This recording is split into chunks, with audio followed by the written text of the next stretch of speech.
बच्चों, let's read this question. The question says the Indian government after independence has put many such barriers on foreign trade and foreign investment. Why was this considered necessary? Question हमसे बोल रहा है कि Indian government ने independence के बाद बहुत सारे बैरियर्स लगा दिए थे फॉरेन ट्रेड और इन्वेस्टमेंट पे, फॉरेन इन्वेस्टमेंट पे। ऐसी जरूरत क्यों समझी गई थी, इसको बताइए। और what was the reason for putting barriers to foreign trade and foreign investment by the Indian government after independence? क्या कारण थे जिसकी वजह से फॉरेन ट्रेड और फॉरेन इन्वेस्टमेंट पे इंडियन गवर्नमेंट को इंडिपेंडेंस के बाद रोक और बैरियर्स लगाने पड़े? और why had the Indian government put barriers to foreign trade and foreign investments after independence? Analyze the reasons.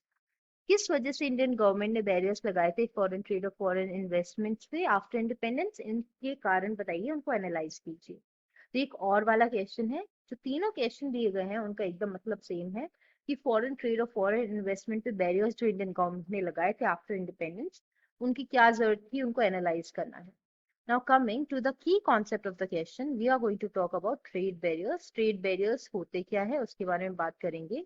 किसी भी तरीके की रिस्ट्रिक्शन जो कि गवर्नमेंट इम्पोज करती है एक कंट्री की, ताकि वो चेक कर सके गुड्स और सर्विसेज के फ्री फ्लो को कंट्री में जो हो रहा है, that is known as trade barriers.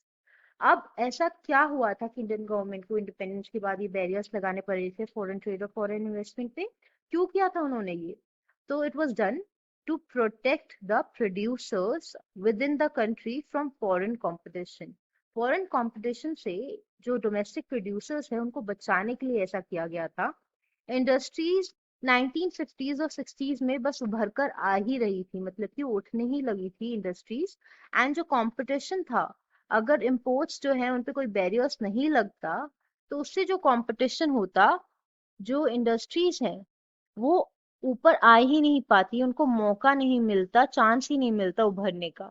Therefore, India allowed imports of only essential items.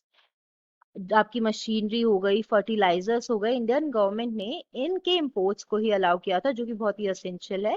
बाकी चीजों के इंपोर्ट पे उन्होंने बैरियर्स लगाए थे। दूसरा कारण था टू एस्टैब्लिश बेसिक इंडस्ट्रीज।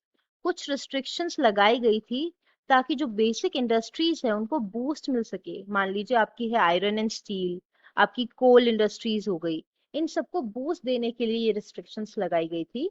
1991 के आसपास गवर्नमेंट को ऐसा लगा कि अब टाइम आ चुका है कि इंडियन प्रोड्यूसर्स को ना कंपटीशन फेस करना चाहिए। उन्होंने पहले बैरियर्स लगाए, पर उनको अब रियलाइज हुआ कि अब टाइम आ गया है, इंडिपेंडेंस को काफी टाइम हो गया है, साल बीत चुके हैं कुछ। अब प्रोड्यूसर्स को कंपटीशन को फेस करना चाहिए ताकि वो अपनी जो प्रोडक्ट की क्वालिटी है उनको इम्प्रूव करे फॉरेन प्रोड्यूसर्स के साथ कंपेयर करने के चक्कर में। अब 1991 में इसलिए गवर्नमेंट इकोनॉमिक रिफॉर्म्स लेके आई थी, जिनको एलपीजी रिफॉर्म्स भी कहा जाता है, लिबरलाइजेशन, प्राइवेटाइजेशन एंड ग्लोबलाइजेशन। तीसरा कारण ये ट्रेड बैरियर्स लगाए गए थे by government after independence was to check free flow of goods and services. जो आपकी गवर्नमेंट थी उन्होंने ट्रेड बैरियर्स को करा था। जो गवर्नमेंट होती है ना, वो ट्रेड बैरियर्स को यूज करके फॉरेन ट्रेड को इंक्रीज और डिक्रीज कर सकती है।